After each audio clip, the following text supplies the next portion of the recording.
এখন গাঁৱত এজনী মালিনী আছিল। তাইৰ ধুনীয়া বাগিচা এখন আছিল। বাগিচাত নানা ৰকমৰ গছপুলি ৰুইছিল, কিন্তু তাৰে এজোপা গছত কেতিয়াও ফুল নুফুলিছিল। তাকে দেখি মালিনী এদিন গছজোপাৰ ওচৰলৈ গ'ল আৰু সুধিলে, অ' ফুল নুফুলনো কিয়? গৰুৱে যে আগ খাই মই নুফুলিম কিয়? গছজোপাৰ উত্তৰ শুনি মালিনী গৰুৰ ওচৰ পালেগৈ আৰু সুধিলে, অ' গৰু আগ খাওঁ কিয়? গৰখীয়াই যে গৰু নাৰাখে মইনো নাখাম কিয়? মালিনী এইবাৰ গৰখীয়াৰ ওচৰ পালেগৈ আৰু সুধিলে, অ' গৰখীয়া গৰু নেৰাখ কিয়? ৰান্ধনীয়ে যে ভাত নিদিয়ে মইনো ৰখিম কিয়? গৰখীয়াৰ কথাত মালিনী ৰান্ধনীৰ ওচৰ পালেগৈ। অ' ৰান্ধনী ভাত নাৰান্ধ কিয়? খৰিকটীয়াই যে খৰি নিদিয়ে মইনো ৰান্ধিম কিয়? ৰান্ধনীৰ কথাত মালিনীয়ে খৰিকটীয়াক সুধিলে, অ' খৰিকটীয়া খৰি নাকাট কিয়? বৰগছ যে কাটি থৈছো নুশুকাইনো কিয়? এইবাৰ মালিনী বৰগছজোপাৰ কাষ পালেগৈ আৰু সুধিলে, অ' বৰগছ নুশুকাওনো কিয়? মেঘে যে বৰষুণ দিয়ে মইনো শুকাম কিয়? মালিনী এইবাৰ মেঘক প্ৰশ্ন কৰিলে, অ' মেঘ বৰষুণ দিয়ক কিয়? ভেকুলীয়ে যে তুৰাই মইনো নিদিম কিয়? মালিনী এইবাৰ বিলত থকা ভেকুলীটোক সুধিলে, অ' ভেকুলী তুৰাও কিয়? বোপা ককাৰ সজটো মইনো এৰিম কিয়? মই কৰোঁ তুৰ মেঘে গাজে ঘূৰ বৰষুণ পৰে হুৰ। ল'ৰা ছোৱালীহঁত, আমি ইয়াৰ পৰা কি বুজিলোঁ? আমি নিজেই নকৰা কামৰ কাৰণে আনক কেতিয়াও দোষ দিব নালাগে। আমি সকলোৱে যদি ভেকুলীটোৰ দৰে নিজৰ কাম সময়মতে কৰোঁ, জীৱনত আমি সদায় ভাল ফল পাম। কণমানিহঁত, আমি আকৌ আহিছোঁ তোমালোকৰ ওচৰলৈ এটা ধুনীয়া সাধু লৈ। আৰু আজিৰ সাধুটোৰ নাম শিয়াল আৰু টেঙা আঙুৰ। এখন হাবিত এজনী শিয়াল আছিল। তাইৰ নাম আছিল ৰাণী। ৰাণীৰ গাটো বৰ বেয়া আছিল আৰু বিৰাট ভোকত আছিল। এদিন ৰাণী খোৱা বস্তু বিচাৰি হাবিলৈ ওলাই গৈছিল। মোৰ বৰ ভোক লাগিছে, ক'ৰবাত কিবা খাব পোৱা হ'লে অকণমান আগবাঢ়ি যাওঁচোন, ক'ৰবাত কিবা খাব পাওঁ নেকি।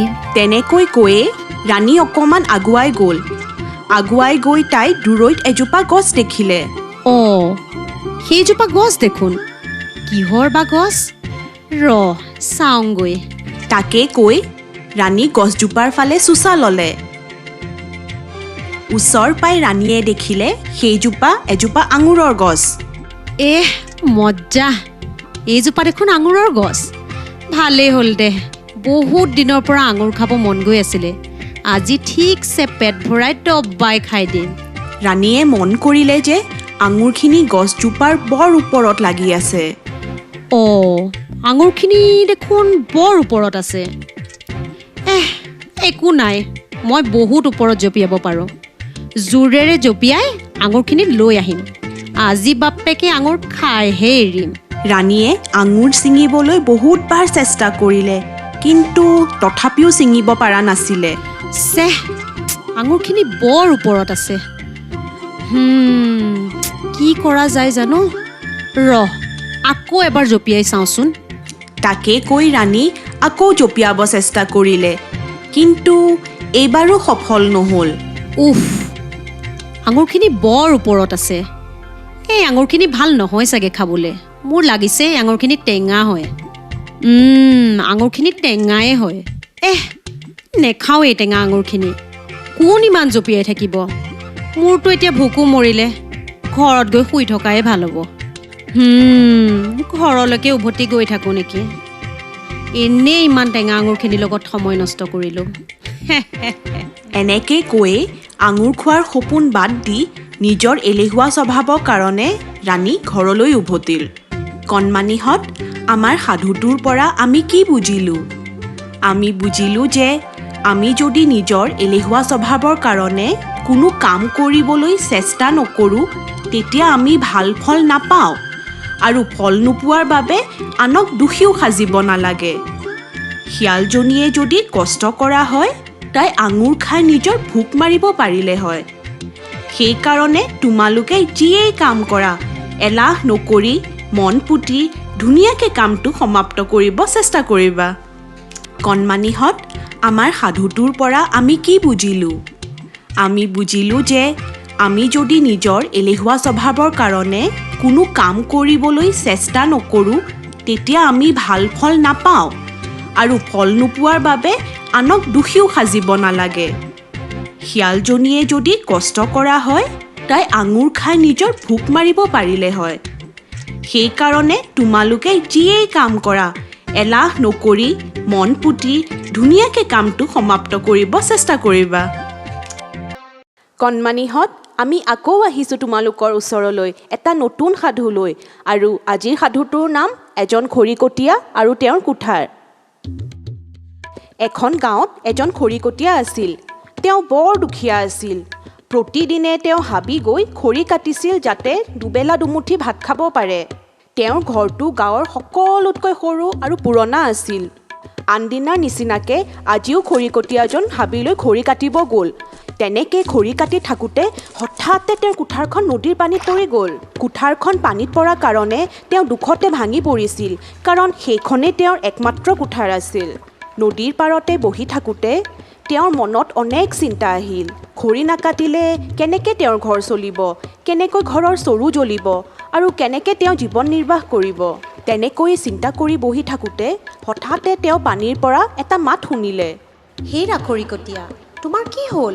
তুমি কিয় ইমান দুখত বহি আছা? মাতটো শুনি খৰিকটীয়াজনে আচৰিত হৈ সুধিলে, ক'ত? কোন? কাৰ মাত এইটো? খৰিকটীয়াজনে চকু তুলি চাওঁতে দেখিলে যে পানীৰ পৰা এজনী সুন্দৰ পৰী ওলাই আহিছে। পানীৰ পৰা ওলায়ে পৰীয়ে খৰিকটীয়াক সুধিলে, হেৰা খৰিকটীয়া, তুমি কিয় ইমান মন মাৰি আছা? পৰীৰ প্ৰশ্নত খৰিকটীয়াই উত্তৰ দিলে, মই খৰি কাটি থাকোঁতে মোৰ কুঠাৰখন পানীত পৰি গ'ল আৰু সেইখনেই মোৰ উপাৰ্জনৰ আহিলা। তুমি যদি বিচাৰা মই তোমাক সহায় কৰিব পাৰোঁ কুঠাৰখন বিচাৰি আনি দিয়াত। পৰীৰ এই কথাত খৰিকটীয়াই বৰ সকাহ পালে আৰু পৰীক অনুৰোধ কৰিলে কুঠাৰখন বিচাৰি আনিবলৈ। লগে লগে পৰীজনী পানীৰ তলত সোমাই গ'ল আৰু হাতত এখন ৰূপৰ কুঠাৰ লৈ ওলাই আহিলে আৰু খৰিকটীয়াক সুধিলে, খৰিকটীয়া, এইখন নেকি তোমাৰ কুঠাৰ? পৰীৰ হাতৰ ৰূপৰ কুঠাৰখন দেখি খৰিকটীয়াই মন কৰিলে যে সেইখন খৰিকটীয়াৰ কুঠাৰ নহয় আৰু পৰীক উত্তৰ দিলে, নহয়, এইখন মোৰ কুঠাৰ নহয়, মোক তুমি মোৰ কুঠাৰখন আনি দিয়া। ঠিক আছে, মই আকৌ বিচাৰি আহোঁ ৰখা।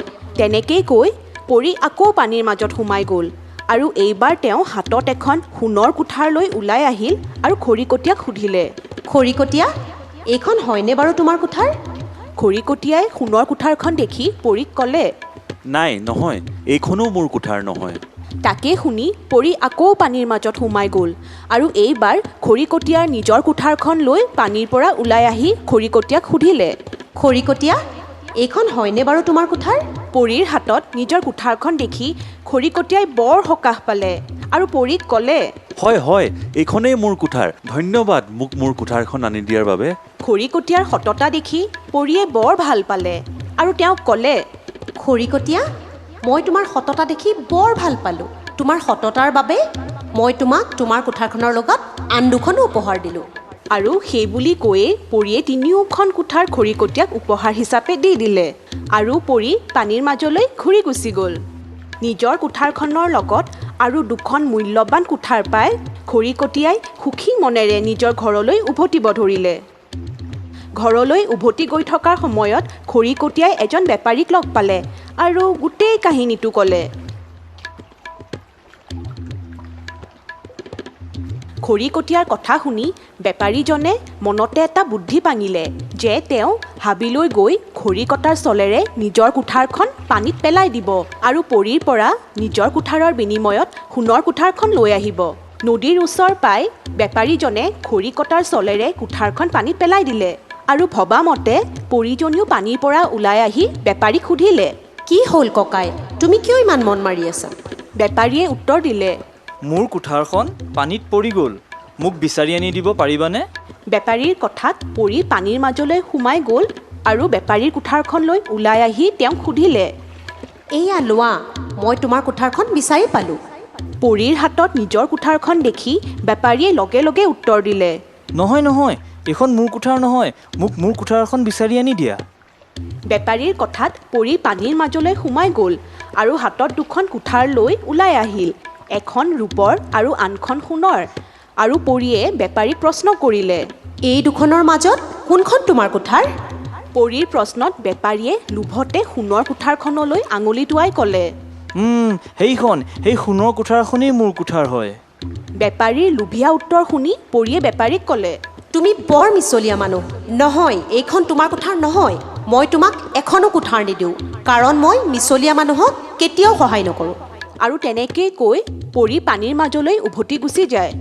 কণমানিহঁত, আমাৰ সাধুটোৰ পৰা আমি কি বুজিলোঁ? আমি বুজিলোঁ যে লোভ কৰাটো মহাপাপ আৰু সত্যৰ সদায় জয়। সেইকাৰণে তোমালোকে কেতিয়াও মিছা নামাতিবা, সদায় সঁচা কথা ক'বা আৰু মা দেউতাৰ পৰা একো কথা নুলুকুৱাবা। কণমানিহঁত, আমাৰ সাধুটো শুনি কেনে পালা? যদি ভাল পালা তেতিয়াহ'লে ভিডিঅ'টো লাইক কৰিবা, তোমালোকৰ বন্ধুবিলাকৰ লগত শ্বেয়াৰ কৰিবা আৰু আমাৰ চেনেলটো ছাবস্ক্ৰাইব কৰিবা। আমি আকৌ আহিম এটা ধুনীয়া সাধু লৈ। তেতিয়ালৈকে তোমালোকে ভালদৰে থাকিবা, মা দেউতাৰ কথা শুনিবা আৰু সময়মতে পঢ়া শুনা কৰিবা।